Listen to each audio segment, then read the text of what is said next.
This is Paul for Redneck Sports. I believe that everybody should win in life, or at least attempt to. The first three maxims of General Robert Nealon's game maxims, I believe apply to everybody. The team that makes the fewest mistakes will win. Play for and make the breaks. When one comes your way, score. If at first the game or the breaks go against you, don't let up. Put on more steam. Welcome to the channel. Now let's discuss some sports. Oh, and if you don't mind, like, subscribe, comment. And I've got a link tree down below that's got my social media.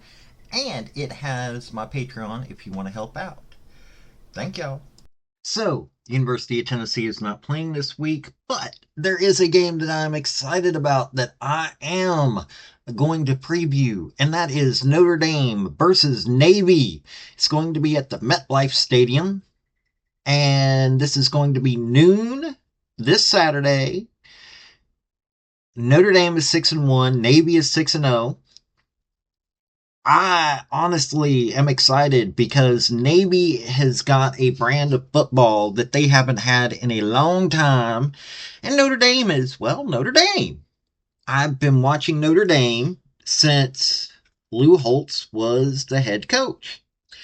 And I've loved Navy for decades now. I love them far better than I like Notre Dame. But, you know, I want to see Navy beat Notre Dame. So we're going to go into some of the stat lines and everything about this because I think this is going to be an exciting football game from two very good teams. Okay, let's take a look at Notre Dame so far this year. Now, they got beat by Northern Illinois to a close game. That was a stunner. They beat a Texas A&M game to start the season. It's actually showing itself to be pretty decent of a team.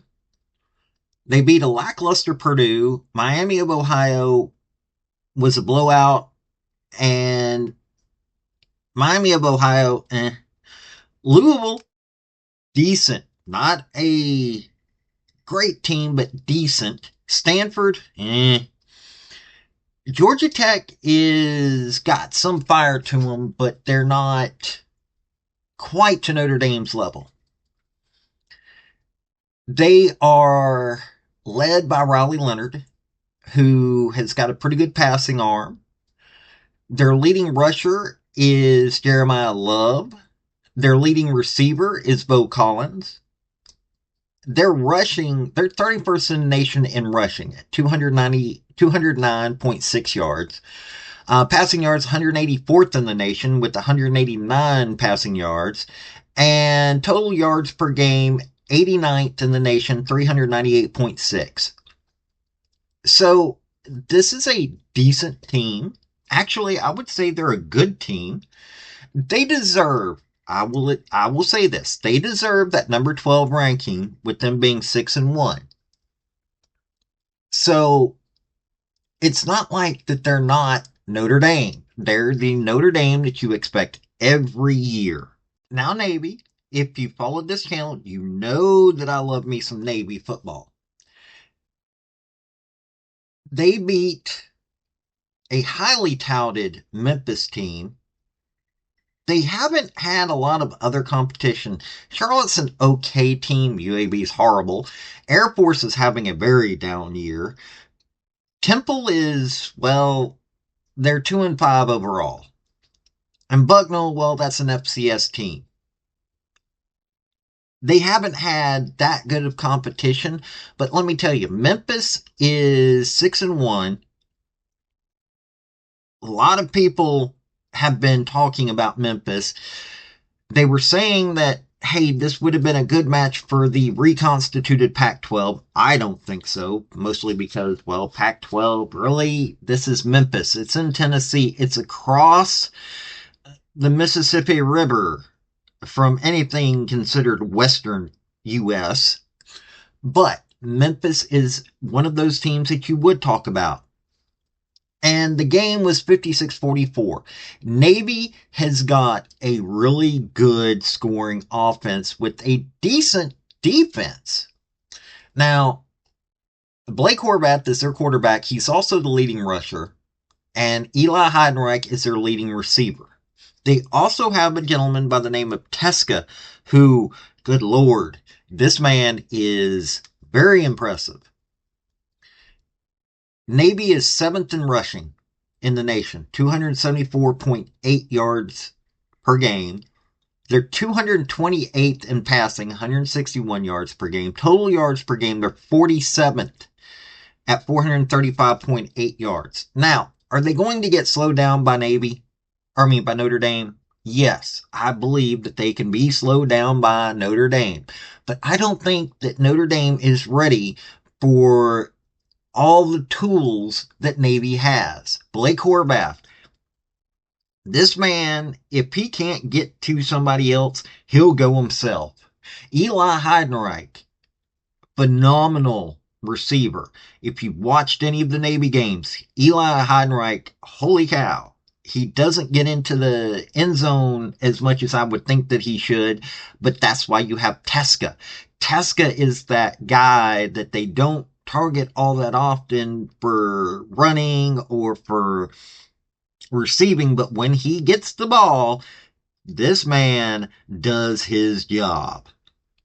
So, this is a very good Navy team. Now look, I am not saying that Notre Dame is not a good team. I am saying that I believe that Navy is not getting enough recognition for what they are doing this year.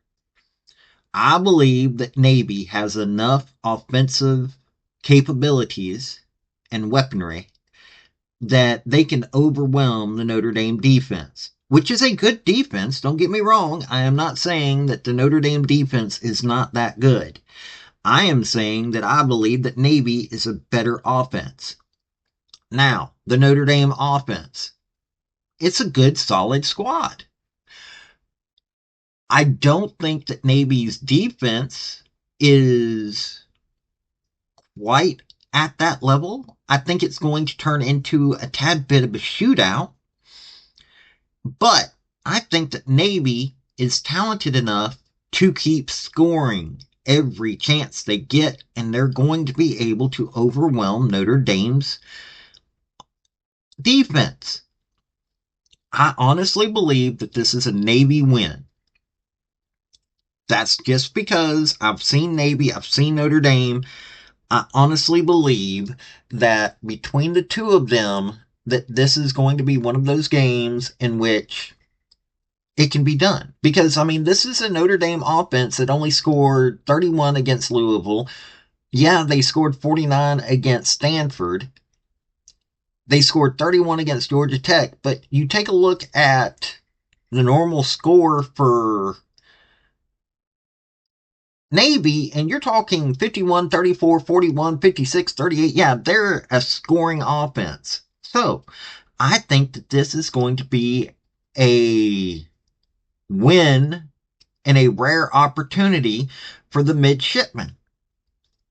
At MetLife Stadium, I mean, this is a good stadium for them.